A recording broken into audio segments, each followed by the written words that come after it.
আসসালামু আলাইকুম বন্ধুরা। আজকে আমি ল্যাম এই কবিতাটি নিয়ে আলোচনা করব, যেটি লিখেছেন উইলিয়াম বেলেক। তিনি জন্মগ্রহণ করেন নভেম্বর 28, 1757, বার্থ প্লেস সহ লন্ডন, ইউনাইটেড কিংডম। মৃত্যুবরণ করেন অগাস্ট 12, 1827, 69 বছর বয়সে। Resting place Bunhill Fields, burial ground, London. Occupation poet, painter, printmaker. Genre romanticism.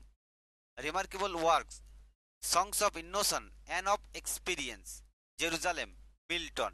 Nickname Romantic Poet. Spouse name Catherine Blake. মূল কবিতার অনুবাদ ও ব্যাখ্যা বাংলায়: the lamb by William Blake, from songs of innocence. নিচের এই কবিতাটির প্রত্যেকটি লাইন বাংলা অনুবাদ ও ব্যাখ্যা দেওয়া হলো।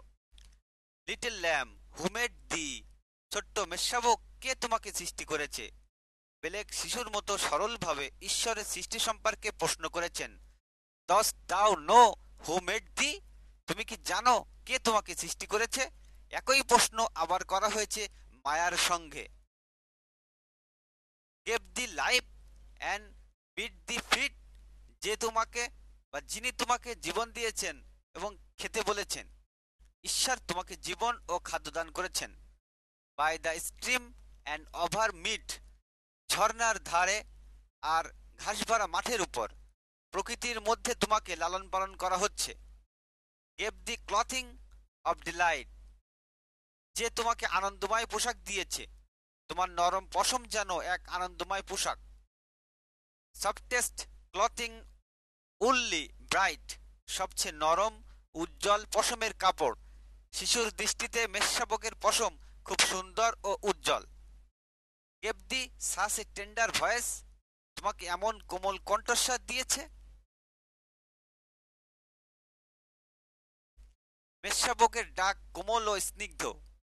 মেকিং অল দ্য ভেলস রিজয়েস, যা পাহাড় ঘেরা উপত্যকাকে আনন্দে ভরিয়ে তোলে। তোমার কণ্ঠ প্রকৃতিকে আনন্দ দেয়। Little lamb, who made thee, ছোট্ট মেষশাবক, কে তোমাকে সৃষ্টি করেছে? পুনরায় প্রশ্ন করে ভাবনায় ডুবে যায়। দস দাও নো হু মেড দি, তুমি কি জানো কে তোমাকে সৃষ্টি করেছে? পূর্বের প্রশ্নটি আবার করা হচ্ছে ভাবগম্ভীরভাবে। Little lamb, I will tell thee, ছোট্ট মেষশাবক, আমি তোমাকে বলবো। এখন তিনি নিজেই উত্তর দিচ্ছেন। Little lamb, I will tell thee, ছোট্ট মেষশাবক, আমি তোমাকে বলবো। পুনরুক্তি করে গুরুত্ব দিচ্ছেন। He is call by the name, তিনি তোমাদের নামেই ডাকা হয়। যিনি তোমাকে যিনি তোমাকে সৃষ্টি করেছেন তাকে ল্যাম বা মেষশাবক বলা হয়, যিশুর প্রতীক। ফর হি কলস হিমসেলফ এ ল্যাম, কারণ তিনি নিজেকে মেষশাবক বলেন। খ্রিস্ট নিজেকে ল্যাম অফ গড বলেছিলেন। He is make and he is mild, তিনি নম্র আর তিনি শান্ত স্বভাবের। যিশুর দয়ালু ও নম্র স্বভাবের বর্ণনা। He became a little child, তিনি একসময় একটি ছোট্ট শিশু হয়েছিলেন। খ্রিস্ট শিশুরূপে জন্মগ্রহণ করেছিলেন। আই এ চাইল্ড অ্যান্ড দাও এ ল্যাম, আমি শিশু আর তুমি মেষশাবক। মানব শিশু ও মেষশাবক উভয়েই নির্দোষ। We are call by his name, আমাদের তার নামেই ডাকা হয়। শিশু ও ল্যাম দুই ঈশ্বরের প্রতীক, তাই সবাই তার সৃষ্টি। লিটল ল্যাম হু লিটল ল্যাম, গড ব্লেস দি, ছোট্ট মেষশাবক, ঈশ্বর তোমাকে আশীর্বাদ করুক। এটি এক ধরনের প্রার্থনা। লিটল ল্যাম, গড ব্লেস দি, ছোট্ট মেষশাবক, ঈশ্বর তোমাকে আশীর্বাদ করুন। পুনরাবৃত্তিতে ভালোবাসা ও শান্তির প্রকাশ। বিস্তারিত সারসংক্ষেপ। কবিতার পরিচিতি। দ্য ল্যাম কবিতাটি উইলিয়াম ব্লেকের সং অব ইনোসেন্স কাব্যগ্রন্থে অন্তর্ভুক্ত। এই কবিতায় কবি সরলতা, পবিত্রতা ও ঈশ্বরের করুণা প্রকাশ করেছেন। এখানে ল্যাম বা মেষশাবককে একটি প্রতীক হিসাবে ব্যবহার করা হয়েছে, যা যীশুখ্রিস্ট শিশু এবং নির্দোষতার প্রতিরূপ। সারাংশ: কবিতাটি দুটি স্তবকে বিভক্ত। প্রথম স্তবকে কবি একজন শিশুর কণ্ঠে মেষশাবককে প্রশ্ন করেছেন। কে তোমাকে সৃষ্টি করেছে? সেই প্রশ্নের সেই প্রশ্নে ঈশ্বরের সৃষ্টিশীলতাকে অনুভব করা যায়। কবি মেষশাবকের কোমল পশম, স্নিগ্ধ কণ্ঠস্বর এবং প্রকৃতির মাঝে তার শান্তিপূর্ণ অবস্থান বর্ণনা করেন। এখানে শিশু যেমন সরল, তেমনি মেষশাবকও নির্দোষ। দ্বিতীয় স্তবকে কবি নিজেই এই প্রশ্নের উত্তর দেন।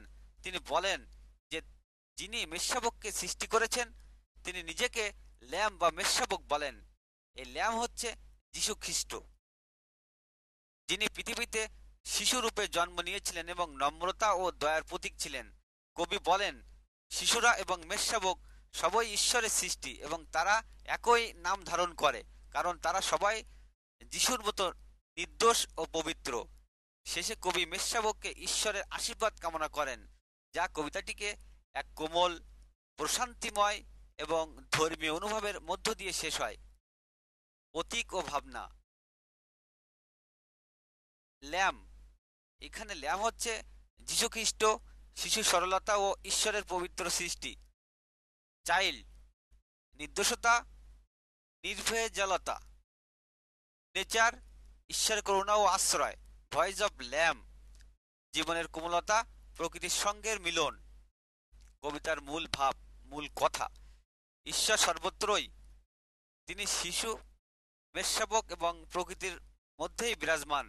নির্দোষতা ও কোমলতা।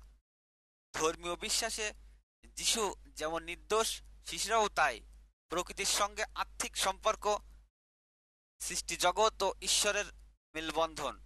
পরিশেষে বলা যায় দ্য ল্যাম একটি অত্যন্ত কোমল, ধ্যানমগ্ন ও ধর্মীয় আবেগসম্পন্ন কবিতা। এটি শিশুদের সরল বিশ্বাস এবং ঈশ্বরের প্রতি ভক্তির এক নিটোল প্রতিফলন।